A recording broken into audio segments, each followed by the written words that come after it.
మోదీ సభను విజయవంతం చేయాలని తెలంగాణ ప్రజలకు పిలుపునిచ్చారు బీజేపీ రాష్ట్ర అధ్యక్షులు రామచంద్రరావు. నగరంలోని మెట్రో రైల్లో ప్రయాణిస్తూ ప్రజలను ప్రత్యక్షంగా కలిసి సభకు రావాలని విజ్ఞప్తి చేశారు. మోదీ ప్రవేశపెట్టిన పథకాలు, దేశాభివృద్ధి గురించి ప్రయాణికులకు వివరించారు. మోదీ సభకు ప్రతి ఒక్కరూ తరలి రావాలని ఆత్మీయంగా ఆహ్వానించారు.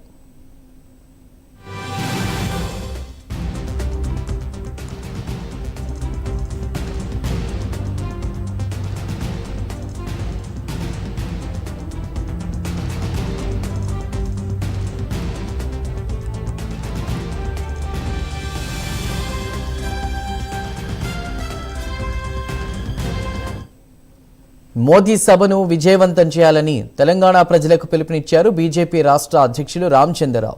నగరంలోని మెట్రో రైల్లో ప్రయాణిస్తూ ప్రజలను ప్రత్యక్షంగా కలిసి సభకు రావాలని విజ్ఞప్తి చేశారు. మోదీ ప్రవేశపెట్టిన పథకాలు, దేశాభివృద్ధి గురించి ప్రయాణికులకు స్వయంగా వివరించారు ఆయన. మోదీ సభకు ప్రతి ఒక్కరూ తరలి రావాలంటూ ఆత్మీయంగా ఆహ్వానించారు రామచంద్రరావు.